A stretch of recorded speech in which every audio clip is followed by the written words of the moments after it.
Donc, Bernard Quentin, vous le connaissez, vous l'avez vu hier à la télé. On lui parle quand même souvent cardiologue à ce qu'on appelait l'hôpital Laval. Et c'est un hôpital qui existe encore, là, sauf que moi, j'aime bien l'appeler l'hôpital Laval encore, c'est plus court. Bernard Quentin. Allô, Bernard? Bonjour, ça va bien? Très bien, merci beaucoup d'être avec nous ce matin. Je me permets de tutoyer parce qu'on se parle souvent, et tu parles à Jeff souvent également depuis quelques années déjà. Donne-nous l'heure juste là-dessus sur le terrain. On lance des chiffres, on entend des trucs. On a fait ici des entrevues avec des infirmiers et infirmières qui comptent 5, 6, 7 ans de métier. Là. C'est pas du monde c'est du monde qui sont encore capables de travailler, qui avaient de la belle motivation, mais qui sont totalement démobilisés et dont même certains d'entre eux vont quitter le Québec. Qu'est-ce qui se passe, Bernard? On manque de monde, là. C'est quand même, c'est très criant, là. Qu'est-ce qui se passe? Je pense que je regarde chez nous les infirmières, les préposés, les inhalothérapeutes ont travaillé fort depuis vraiment, là, 1 an et demi, 2 ans, là, ça. C'était constant, puis ils ont toujours répondu pour toutes les urgences. Puis là, je pense qu'ils trouvent, là, c'est trop, là, en ce moment, ce qu'on leur propose, là, ils sont pas capables de vivre avec ça, là. Puis comme vous avez dit tantôt, là, comme vous avez illustré, là, il y en a qui veulent tout simplement changer de métier, se réorienter, là, faire autre chose parce que ils sont tannés du temps supplémentaire obligé, ils sont tannés là de faire des quarts de travail avec moins de monde que ce qu'ils devraient avoir. Puis, mais c'est une vieille histoire, le temps supplémentaire obligé, Bernard. Oui. Il y a 25 ans, je faisais des reportages là-dessus.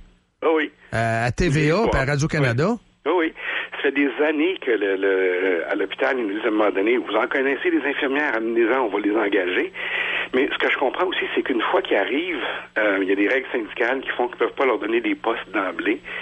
Ils leur donnent des postes qu'ils appellent des temps partiels occasionnels, même s'ils occupent un horaire complet, ils vont travailler 35 à 40 heures dans la semaine, mais ils sont pas capables de leur garantir ils sont pas capables de leur donner des postes, même si le poste là, est à toute fin pratique pourvu, puis ils l'utilisent à temps plein, puis ça en démotive beaucoup, puis ils décident d'aller ailleurs. Je pense que c'est quand même compréhensible. Je veux dire, souvent, tu postules, l'employeur dit oui, je t'offre un poste, mais tu sais, c'est pas des conditions agréable quand elles commencent, les infirmières. C'est vraiment, vraiment pas agréable. Tu sais, c'est de nuit, après ça tombe de soir, puis éventuellement un poste de jour, puis souvent c'est 10 jours sur 14, ça fait que donc une fin de semaine sur 2 doivent travailler.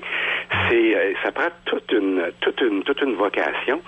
Puis, depuis 2 ans, oui, c'était le problème, ça, il y a plusieurs années, mais actuellement, ce qui pèse sur l'accélérateur, c'est encore, moi j'appelle ça leur frapper dessus, là, l'affaire de vaccination. C'est ça, arrivons-en, la vax obligatoire, qu'est-ce que t'en dis? Je sais pas, c'est comme taper sur le mauvais cheval. Je veux dire, nous, hier, ils m'ont dit qu'on avait 100% de vaccination chez les médecins de l'hôpital, chez nous. Et je veux dire, je sais pas qu'est-ce qu'on peut faire de plus. On veut aider, on veut que ça fonctionne. Puis, chez les infirmières, ils m'ont dit que c'était, au cours de l'été, on était à 85%.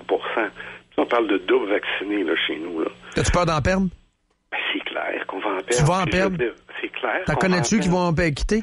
On sait qu'il y a un étage particulièrement là, où les infirmières sont un petit peu moins vaccinées.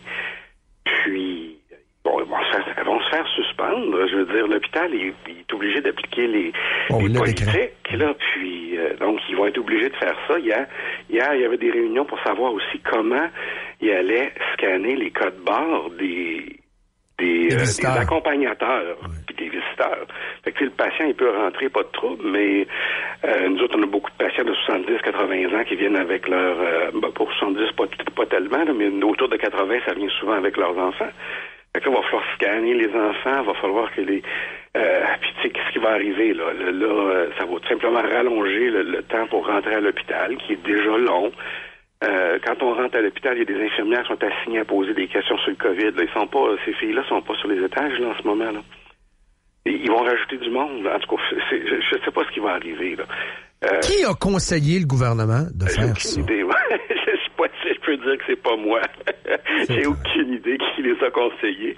Mais je regardais là, la citation de M. Dubé. Si vous n'êtes pas vacciné, vous occupez un lit. Puis, ce qui va arriver, vous allez empêcher un patient d'être opéré pour le cœur. C'est quelque chose, là, comme citation, là. Qu'est-ce que tu répondrais à ça? Ah, c'est super simple. Vous réalisez que l'infirmière que vous allez garder chez vous, elle va empêcher 10 opérations pour le cœur. Oui, parce qu'ils vont fermer le lit. Ben oui. Il comprend pas ça, lui. La question aussi, là, c'est une réalité même avant ce décret-là, là. Parce que nous, on devait commencer à opérer avec nos 5 salles de chirurgie cardiaque le 23 août. Oui. Ben, à peu près le 15 août, l'administrateur qui gère ça m'a envoyé un message. Il dit, écoute, on ne peut pas rouvrir avant à plein régime avant le 20 septembre. On a perdu 1 mois, là. Si oui, on continue à opérer, oui, il y a des salles, mais on n'avait pas le personnel à cause des vacances, à cause des maladies, à cause des filles qui sont enceintes. Là. Puis c'est toutes des bonnes raisons de ne pas être à l'hôpital, là, ça en passant. Là. Je blâme aucune des filles qui sont pas là pour ça. Là. Ce sont toutes des bonnes raisons pour être en congé. Là. Oui. Puis, mais on peut pas repartir. Actuellement, on peut pas repartir. Et puis, j'ai bien hâte de voir dans mais t'as-tu une évaluation? T'as-tu un ordre de grandeur, le dommage que ça pourrait créer en termes de nombre de personnes qui ne seront pas opérées et qui en ont besoin? T'as-tu une espèce d'ordre de grandeur à nous donner ce matin à date? Moi, mais c'est parce que c'est juste une impression. Il va falloir qu'on le voit quand on est dedans, parce que les autres filles qui sont sur place, là, on va s'entendre sur une chose, là. Travail comme ça se peut pas. Oui. Ils sont extraordinaires, vont tout faire pour qu'on passe le plus de patients possible. Fait que, donc, l'impact, là, ça va être encore la pression là, sur le sel qui sont à l'hôpital. Parce que à chaque fois qu'on a une urgence, à chaque fois qu'il y a un cas qui doit être fait, elles font tout ce qu'elles peuvent pour qu'on fasse la majorité. C'est une collaboration incroyable. Mais ces filles-là ont droit à des vacances, ont droit à un break une fois de temps en temps, puis ça fait 2 ans là, qu'elles se sont tapées dessus tout le temps. Quelle est l'ampleur de la liste d'attente en cardiologie? En ce moment, on est rendu à 290 patients qui attendent en chirurgie cardiaque. On a à peu près 700 qui attendent pour des procédures d'électrophysiologie, c'est les pacemakers ou des ablations d'arythmie. On doit en avoir autour de 300-400 qui attendent là, pour de l'hémodynamie. Nos équipes sont actuellement complètes dans ces secteurs-là pour les interventions, mais c'est à l'étage qu'on n'est pas capable de sortir les patients par la suite. C'est là qu'on a un problème là actuellement, puis c'est là que le problème va empirer. Comment tu qualifierais ces listes d'attente-là? C'est plus haut que ce à quoi on est habitué. Les listes d'attente ont vraiment réaugmenté rapidement depuis quelques semaines. Puis, c'est problématique. Là. 290 chirurgies cardiaques, c'est très, très, très, très problématique parce que dans un monde idéal, on en fait 50 par semaine. Fait que ça veut dire qu'on aurait 6 semaines à l'en faire s'il se passait aucun autre problème cardiaque dans l'Est du Québec. Hein, parce qu'il ne faut pas qu'on oublie, nous, on dessert de Trois-Rivières et le nord-ouest du Nouveau-Brunswick et on dessert un bassin de population de 3 millions. Il y en a qui vont mourir là-dedans. Ben, écoutez, à chaque semaine, là, on fait peut-être le 2/3 de nos cas qui sont des patients qui sont pas prévus. Là. Fait que, 290 qui sont prévus, ça occupe là facilement jusqu'en novembre-décembre, à cause de toutes les urgences qui se pointent tout le temps. Fait que nous mettre dans une situation où est-ce qu'on va encore une fois perdre du temps de salle d'op, ben ça fait une grosse différence. Une salle de moins pour nous pendant une semaine ou pendant 2 semaines, peu importe, là, c'est 10 cas de moins par semaine. Fait que c'est ce que j'ai hâte de voir, là, parce que j'ai hâte de voir si, ils vont nous permettre de recommencer à temps plein tel que prévu. Ils essayent de repartir, mais c'est pas... ils peuvent pas le créer, le personnel. Là. C'est du personnel spécialisé qui nécessite un entraînement. Ça fait qu'ils ont beau engager une infirmière demain matin et pas dans le bloc opératoire le surlendemain, là. Ça prend de l'entraînement, ça prend plusieurs semaines de formation par la suite. Alors, un personnel ultra spécialisé qui a fait beaucoup de sacrifices au point de vue personnel à cause de la façon dont on fonctionne par shift et par ancienneté. Après ça, ils sont allés se former encore plus. Là, on vient je m'excuse, mais on vient les écœurer encore plus, là. Parce que, tu sais, c'est beau dire, là, ceux et celles qui sont pas vaccinés, on va vous suspendre. Ben, ça écœure pas juste celui ou celle qui est suspendu, c'est tous les autres qui doivent pédaler puis compenser à côté pendant ce temps-là. Voilà. Puis, Colin, on est un groupe avec un taux de vaccination qui est hallucinant, là. Il n'y a personne qui est plus vacciné que ce qu'on voit dans la santé actuellement. Il n'y a pas un groupe qui est plus vacciné que nous autres. Puis, l'autre chose qu'il faut mettre en perspective dans tout ça, là, on s'entend là, actuellement, mais je ne sais pas actuellement, là, mais hier, on avait un patient hospitalisé COVID dans notre hôpital, là. Un patient.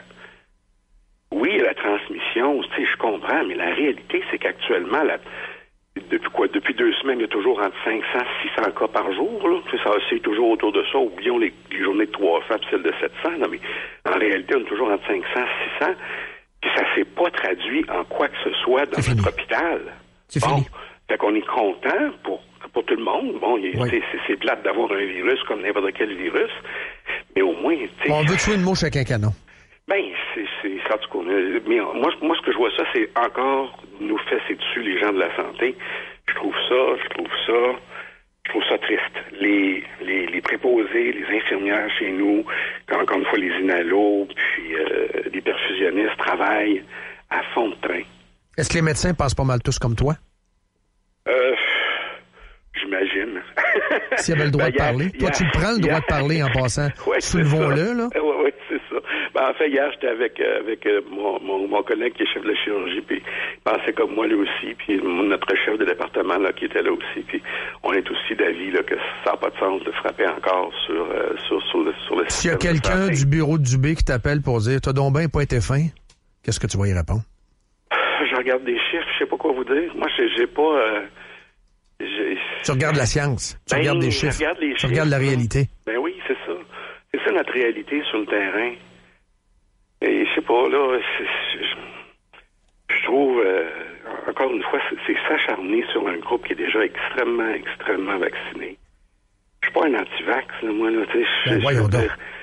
Il n'y a jamais personne qui a pensé ça. Mais non, j'ai milité pour faire vacciner mon hôpital. Puis on a réglé ça, puis... Voilà. On est tous vaccinés, puis on comprend, on sait c'est quoi, mais la réalité actuellement, c'est qu'on n'a pas de patients, puis on va se faire amputer du personnel précieux pour les autres activités de l'hôpital. Puis en bout de ligne, c'est le patient cardiaque qui va écoper parce qu'on fera pas ces interventions. C'est pas plus compliqué que ça. Là. C'est peu importe comment il gère dans la pandémie, c'est toujours le patient cardiaque qui écope. Parce que nous, on se bat contre la mort subite. Le patient est là, puis à un moment donné, boum, il est plus là. Exact. Il est fini. Exact. Merci beaucoup, Bernard Quentin. Ça fait plaisir. Ça frappe. Merci. Bonjour. Merci, bonjour. Docteur Bernard Quentin, cardiologue à l'hôpital Laval. Vous avez l'heure juste là. Pas beaucoup de médecins au Québec qui parlent. Et si les médecins parlaient? Et si vous voulez parler? Ben nous, on vous l'offre. On offre cette tribune-là.